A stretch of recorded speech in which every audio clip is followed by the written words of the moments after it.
Yo, this is Madara28 with a new One Piece video talking about 896 and 897.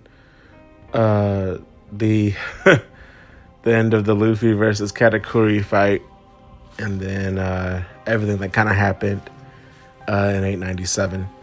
Let me start off by saying this. I enjoyed most of the Luffy versus Katakuri fight.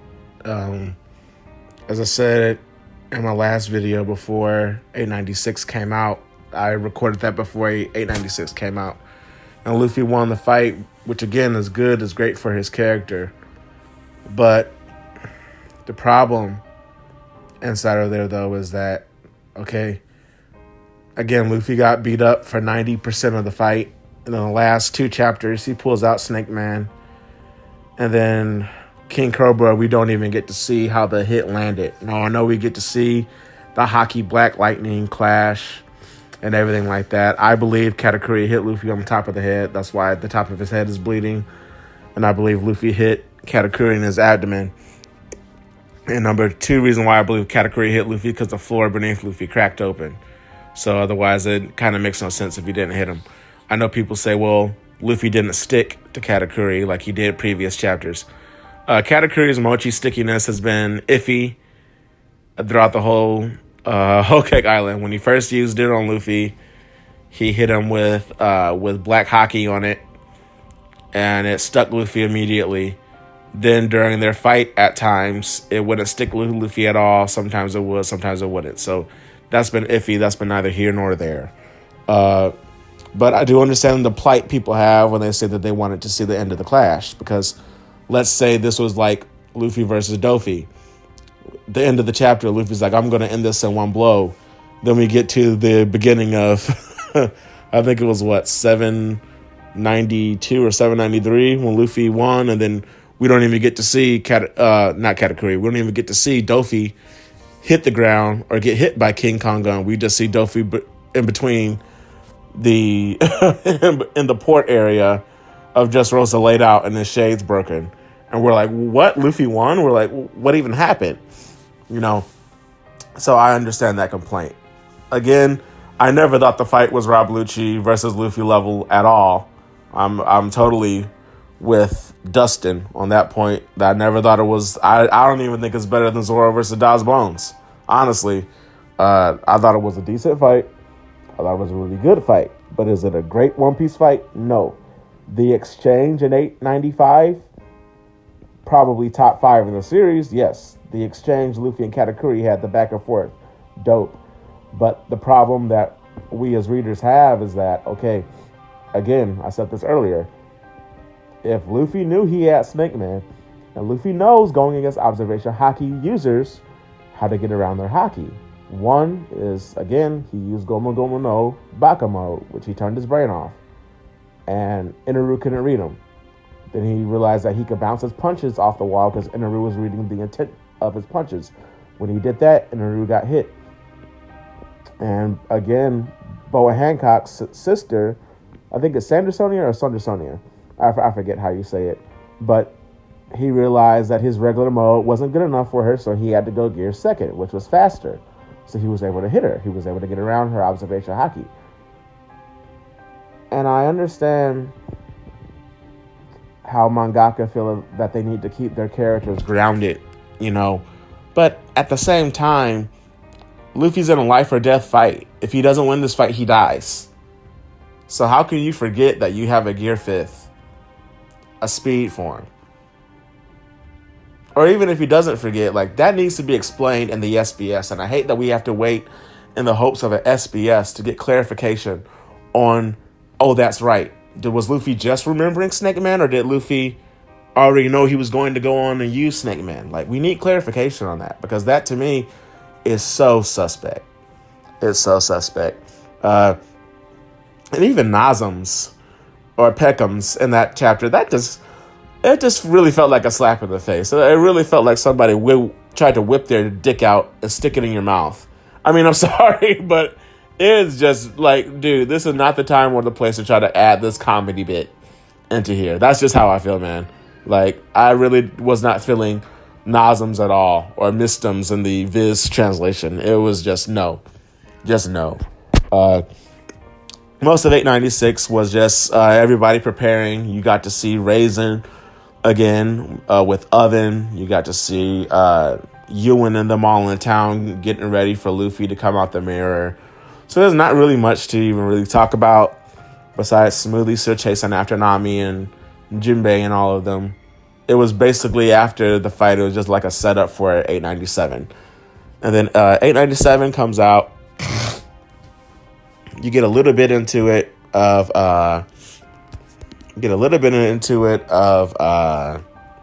Sanji and Pudding. Well, no, that was 896. My fault. 896 was the Sanji and Pudding bit, I believe, where she's asking him one last request when she takes the cigarette out of his mouth. That's in 896. But then, and then we don't know if she took his memory or not because Sanji hasn't mentioned her since that chapter.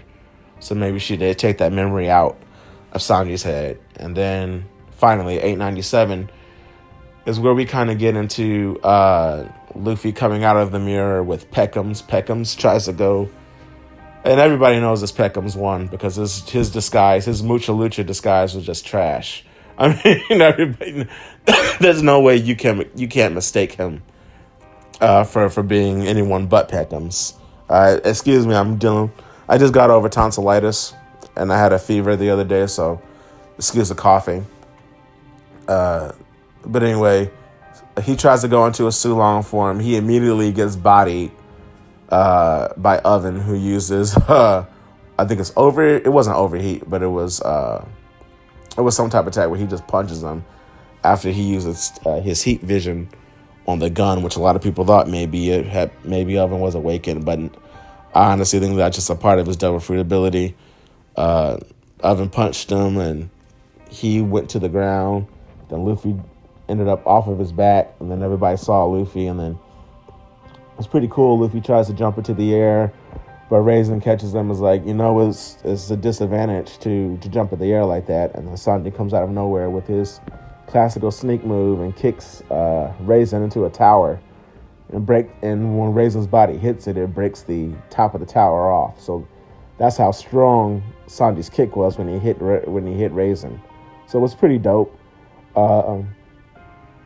But then the problem that I kind of had with it was that the next panel, after Sanji's W, then Ewan comes in there and just kind of downplays Sanji's 2 years worth of training. Now, I know there's a myriad of ways you can look at it. You can look at it that in the Viz translation, instead of Ewan saying, "Oh, everybody can do this," he basically says that some of the people in his family can do this. So it does make it stand out more that only a select few people can use Skywalk. I mean, I know Zoro can't use it, or Brook, or any of the other Straw Hats that we know of right now can't use Skywalk, Moonwalk. So it's not too much of a downplay, but it did kind of still rub me the wrong way that that's what Sanji took 2 years training to learn, and we still haven't got to see everything Sanji can do, like his 99 Okama recipes. What were the new martial arts styles that he learned while with Ivankov and his crew? It's kind of like, when is Sanji going to get fleshed out fighting-wise? Because all we've really seen new from him is Hell's Memories. That's it. Everything else, we already saw Diablo Jambe pre-time skip. The only difference is that he could put it on both legs now, post-time skip. And we found that out in Dressrosa. So I want to see more for Sanji. I really do. I think, especially since this is supposed to be his arc, and we're now about to get out of it, it's kind of like, Oda, you could have gave us a little bit more with Sanji, his power level. But, again, Ewan kind of downplayed his ability. Sanji gets smacked down. And then right when they're about to shoot him, you see a shadow come in front of Sanji, which later on we find out it's the Germa 66, specifically his 4 siblings, Ichiji, Niji, Yonji, and Reiju, all come to help him out when they basically jump in the way. Then the Germa armada destroys a bunch of Big Mom's ships, the sons and daughters ships. Excuse me, surrounding the island. So, and then that's basically kind of how the chapter ends right there. Again, they were both two solid chapters, minus the complaints on some of our opinions on how we felt about the end of the Luffy and Katakuri fight.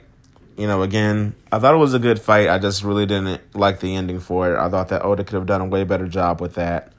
897 again was a good setup chapter, and to what was going to come out eventually, which came out previous on Friday, or when I woke up anyway, to read 898, which I'll be talking about next. Anyway, again, leave your comments, your corrections down below in the comment section. Let me know how you guys felt about it. Did you enjoy it? Did you enjoy both of those chapters? Did you think they were really good? Enlighten me. Again, I'm always open to correction. Never opposed to it. Anyway, thanks for watching. Talk to y'all later. Bye.